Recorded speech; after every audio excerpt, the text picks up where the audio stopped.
Hi, I'm Erin Redihan, and this is my most recent work on Baltic nationalism and the Olympic movement, focusing on the 1980s.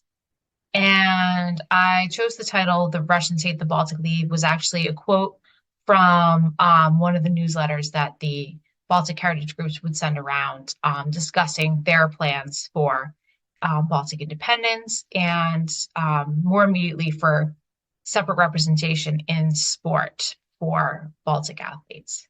And the poster that we're looking at here, this was actually given to me by one of the members of the Baltic American Freedom League, Valdis Pavlauskas, and I'll be talking a bit about the initiative that the Baltic American Freedom League, or BAFL as they called themselves, was involved in relation to the 1984 Olympics. But first, for my thesis, Baltic heritage groups situated in the United States and Canada leveraged the Olympic movement to support their goals of freedom for political prisoners and independence for the Baltic states in the 1970s and the 1980s. The Olympics were just part of a larger strategy for these groups. So they had a wide range of campaigns to draw attention to their causes and to try to pressure the American government and the American public to support their overarching goal of Baltic independence. And what these groups did was they almost mimicked what the Soviet and the American governments were doing, and that they perceived the Olympics to be a highly visible, regularly occurring means of kind of free publicity, in a sense, for their political agendas. And with the games happening every 4 years during the Cold War, and the chance for these regular, not only the athletic competitions, but to have a protest venue, it kind of lined up nicely with their work. And so, in other words, members of these groups, such as the Joint Baltic American National Committee, the Baltic American Freedom League, the Estonian American National Council, and Baltic Appeal to the United Nations, they understood that the Olympics drew viewership from around the world, attention to the media and the government on a regular basis, not just during the Olympics themselves, which made them a good fit for raising awareness for their causes.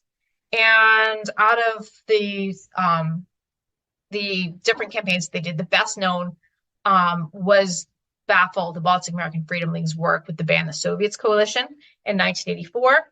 But I'm going to talk about both 1980 and 84 because I think offer some pretty interesting points of comparison, with the games first being hosted in Moscow in 1980, then in Los Angeles in 1984. On the whole, when we look at the Olympic campaign goals, was at the end of the day, they wanted Baltic independence, but more immediately, they wanted Baltic representation in international sports. So rather than having Estonian, Latvian, and Lithuanian athletes competing on a Soviet team, they wanted an Estonian team, a Latvian team, a Lithuanian team. They also wanted to disrupt Soviet involvement in the Olympics. So they objected to the choice of Moscow as the host of the 19 Summer Olympics. They were far from alone in doing so. And they wanted to try to prevent, or if not able to prevent, at least disrupt Soviet participation in the 1984 Los Angeles Olympics as well. And these campaigns, they're quite realistic, right? They understand that Baltic independence will not be achieved by protesting the choice of Moscow as an Olympic host. But again, the goal here is to publicize their projects and to try to gain wider support beyond their individual Baltic communities. And by this time, the Olympics were garnering television audiences close to 1 billion people. But the Olympics themselves were at a point of a crossroads, right? So in the 1970s, the Olympic movement faced a lot of challenges, like political problems, money woes, when you look at what happened in Montreal. And the number of cities willing to host the games was dwindling because of the quickly increasing costs. And so the Olympics, are at this very interesting moment.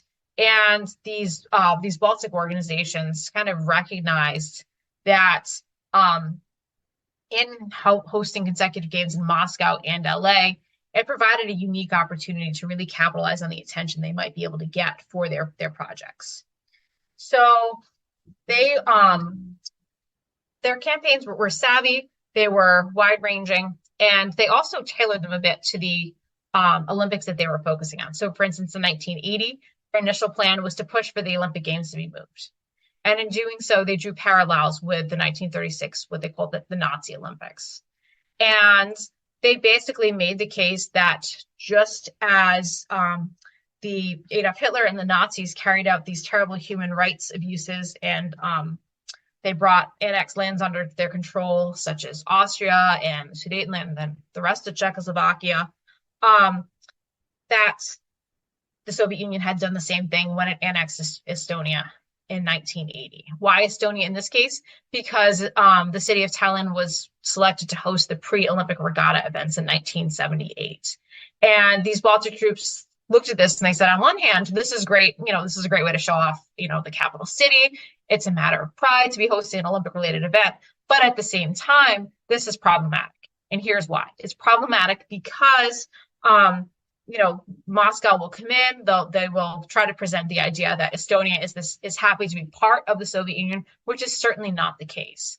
And so they didn't want the depiction of Estonia to be one of, being a willing partner in the Soviet hegemony. And as I mentioned, there were other groups who were protesting the choice of Moscow as host city because of their human rights abuses. And knowing that the Estonian American National Council in particular kind of jumped onto this cause along with the Baltic Appeal to the United Nations. And they would write newsletters talking about dissidents who were, who got in trouble for things like signing what was called the Appeal, which pushed for Baltic independence, and who were being put away or put in jail during these Olympic-related events with the idea that they would also be in jail during the Olympics themselves to prevent them from having the chance to protest.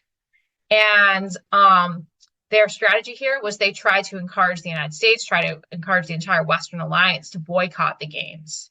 This is well before the Soviet invasion of Afghanistan eventually did push the United States to boycott in 1980. And again, the Estonian American National Council, here's just one quote, there are several on this. By bringing the Olympic regatta to the territory of an occupied country, the Russians intend to give the impression that conditions there are quite normal and the incorporation of Estonia into the Soviet Union a generally accepted fact. The reality was the United States never officially diplomatically acknowledged that Estonia, Latvia, Lithuania, that they had been annexed by the Soviet Union.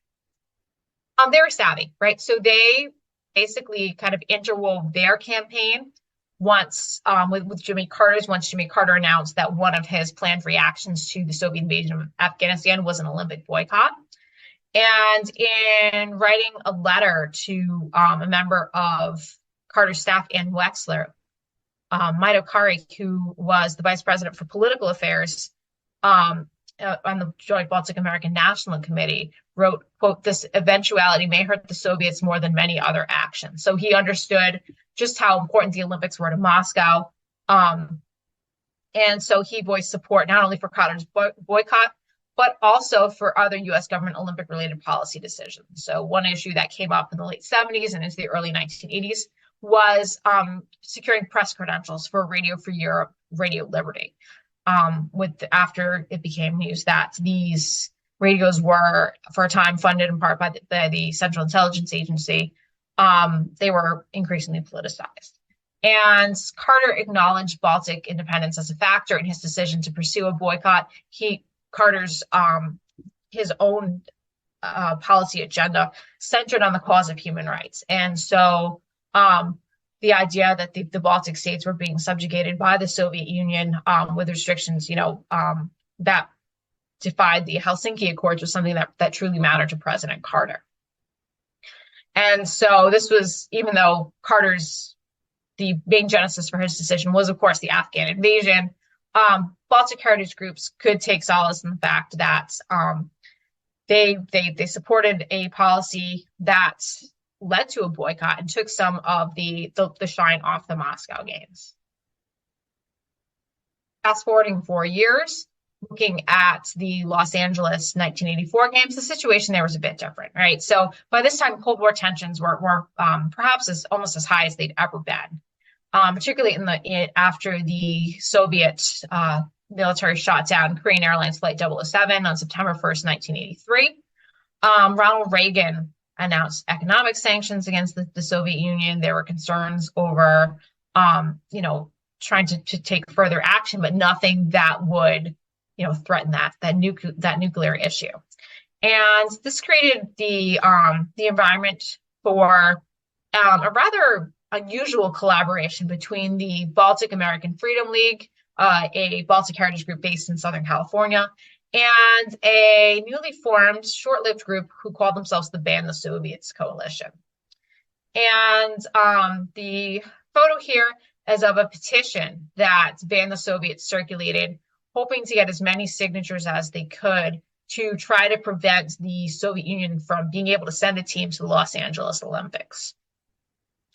BAFL, as they were sometimes referred to, was clear that they saw the Olympics as being critical to kind of Soviet international affairs strategy, and they did not want to see a Soviet team come to Southern California.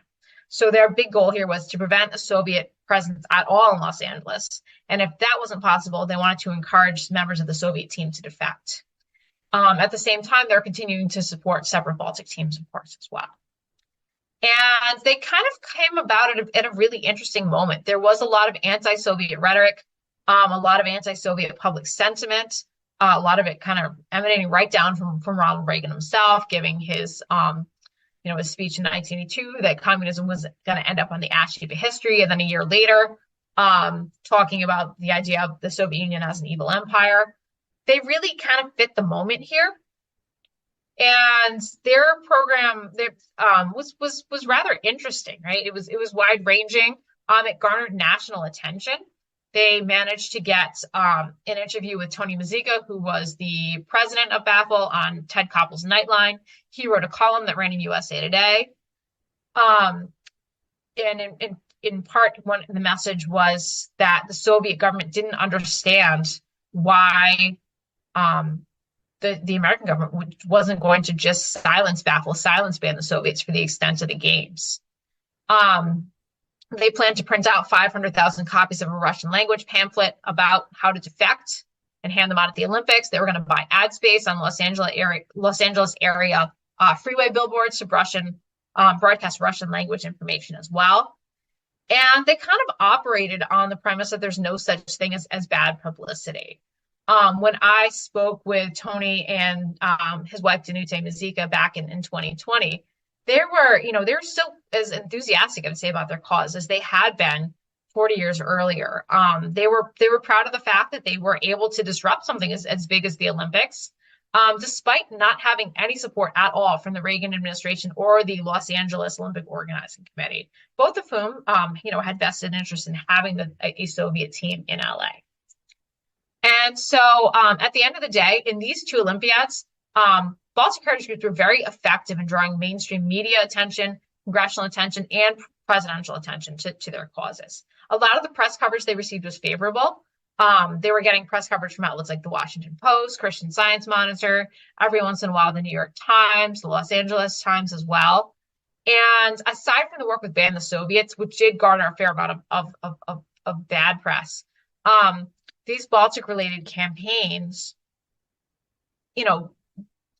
kind of operated on the plan that, there's no such thing as bad publicity, right? So just getting mentioned in these mainstream publications is going to draw wide attention to their work.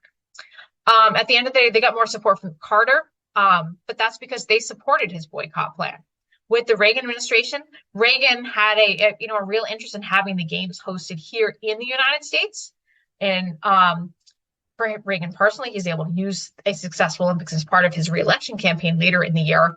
But also, there's a lot riding on it for the LA Organizing Committee. And Reagan himself was a very patriotic man and wanted to see these games succeed. And so I think it's only natural that the Reagan administration was not going to look at this project as favorably. But this is, I'm still doing research in this. It's kind of an ongoing project. I will say that this work is based largely on the Joint Baltic American National Committee and BAFL's papers, which are at the Immigrant Heritage Research Center archives at the University of Minnesota. I'm very grateful to the Carney Fellowship that I received from the University of Minnesota to pursue this research, and also to Tony and Danute Maziga and Valdis Pavlauskas, who were very gracious to spend hours with me on the phone, sent me more documents, answered a lot of questions.